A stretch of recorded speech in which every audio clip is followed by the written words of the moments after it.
Nate, big win for you tonight, big knockout. After a back and forth first round, you came out and stopped him first thing in the second. How's it feel, first of all?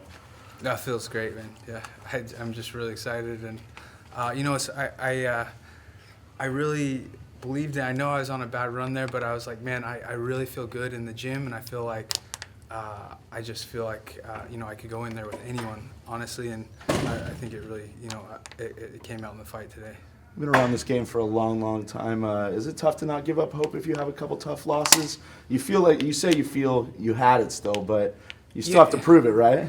Exactly. That was the thing. Like, I felt that way in my before my last fight, and then, not to make an excuse, but it is an excuse, I guess. The altitude really affected me, and I just wasn't able to perform. But like I said, in the gym, going with top level guys, I just knew I was right. I'm right there at the top. I know it. With the guys I've been going with, and so it was really good because a lot of people kind of turned their back on me and stopped believing in me. Even close friends from the past. So I'm kind of it was definitely tough, but it feels so good now. You took some shots in that first round. Didn't look like you could really find your range or rhythm, but all of a sudden, that right hand came out of nowhere. Is it something you saw that you could set up? Yeah, well, so the first round, I kind of got out of position with my back on the cage, and so I, circled right back to the center, and that was first round. And then between rounds, Trevor told me, he said to start opening up, start looking for the right hand. So first round, I was mainly focused on jabs and just kind of getting that distance and timing, and once I got it, the right hand was there. Nate, 51 pro MMA fights. When you started fighting, did you ever think you would get to 50 plus fights? Yeah, because some of the guys I fought back then they were on their 50th fight. So yeah, that was definitely something that was common back then. So. Fight every week in Pancras. Well, yeah. Fight almost every week. Nate, CB's coming off 2 losses as well going into the fight. Do you feel that desperation for him to get a win is what contributed to him leaving himself open to get hit?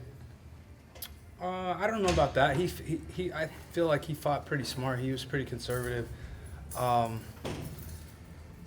noticed though when he really decided to go forward and kind of he lost that.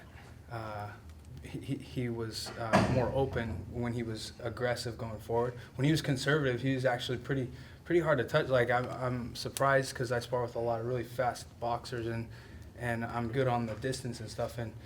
And a couple of my jabs were a foot or 2 feet away from him when I'd come forward. And so he had a really good distance when he was conservative. But as soon as he decided to be the aggressor, he opened himself up. So. Tell us about the difference that you feel like from welterweight to middleweight, your body.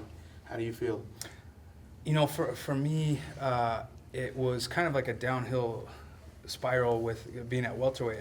At first, I felt great because I had been training at middleweight, and at middleweight, I eat whatever I want, and I recover and everything. And so the first fight was great, but then after that, I because of dieting, I'd never experienced this before. After being off of a diet and being like, I can eat whatever I want, I blew up to heavier than I'd ever been, and then having to cut back down, and then blowing up again and having to cut back down.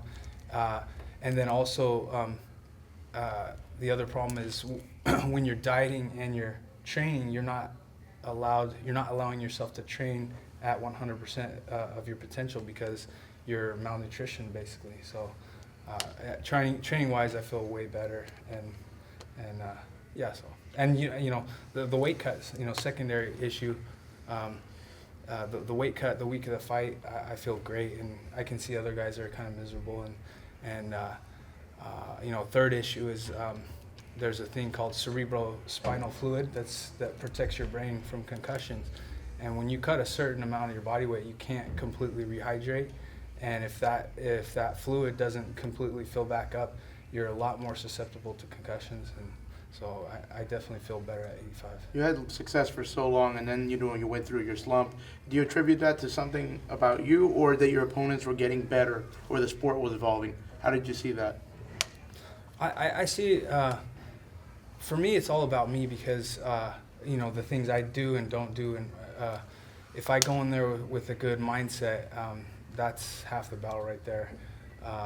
You know, like I said, I made a lot of mistakes. Cutting weight, having the wrong coaches, having having the wrong mindset going in, being emotional, fighting. All these things were just, took me from a world-class fighter to, a okay fighter. And I feel like we've worked really hard on those things. And technically, like I said, Trevor built me from the ground up again, and I'm back there technically. Mentally, I've worked with him a lot, and just in sparring, really focusing on the things that I need to go in there and perform. Obviously, the weight cut's not an issue now, and nutrition, and I have a really good strength and performance coach that's, got me. He put 5 pounds of muscle mass back on me, and just so I really feel like everything's set where it needs to be as far as my coaching and my mindset. You just beat the number 12 guy in the division. Where do you think this puts you in the rankings, and who do you think you might get next because of that? Honestly, I don't know. Like I said, I feel like I'm right there. I know going in there, I've been sparring with some really good guys, really world-class guys, and I know I'm right there at that level. And if I go in there with the mindset I did today, I can beat anyone. And so I don't really care about rankings and all that stuff. The guys in the UFC, man, any of the top 20, those guys are tough, and any one of them can, can be one of the best fighters. So the rankings really don't matter to me. The last time you were in the middleweight division, all the guys that you had fought in the past, Chael, Yushin, Anderson, they were all still on top of the world, and look at them. Yushin's outside the UFC, so is Chael. Anderson's been gone for a while. What does it say that you're still around and that you're still winning here? I don't know what it says, to be honest. Maybe I'm a little more hard-headed and I don't give up a seat. I don't know. Yeah, I really do love the sport for. I love the training. I love the brotherhood in the gym, and really it's just it's a good platform for me. So I really enjoy it. It's fun. And I get a lot of family time, and so. Nate, Andy Foster from CSAC suggested they want to make new weight classes, basically eliminating the 170 weight class and making a 175 weight class. Is this something you support? It may happen this week, so I'm sure you didn't get to see the news. But and what would happen with the 170? There will be no 170. It'll be 155, 165. Oh, I see. 65. So every 10 pounds. Yeah, every 10 pounds. Is this something you think is better for the sport? The weight classes just being too far apart? I think it's a good idea.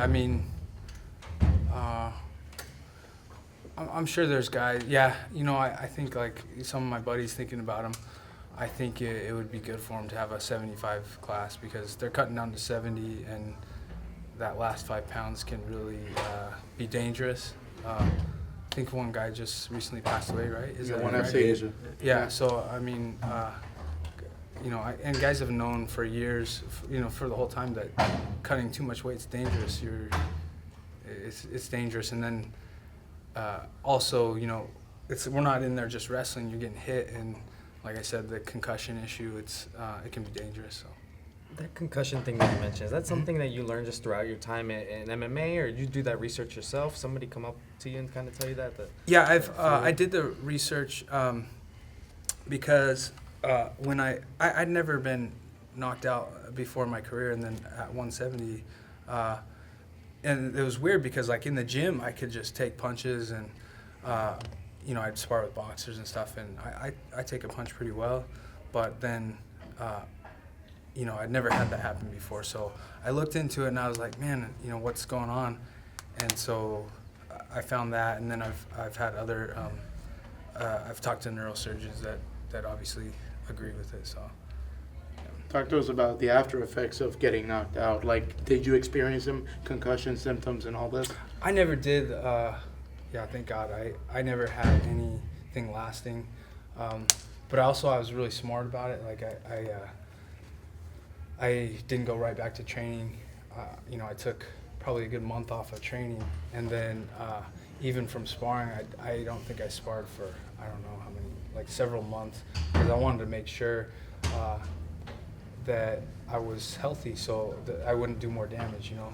I believe concussions, like if you have a concussion, let's say you have a mild one, and then you go spar, it's like getting a bruise and then just hitting the bruise over and over. It's just going to make it worse. It's going to cause scar tissue and all kinds of stuff. So it's, I think that's the danger, guys, jumping back into sparring too soon.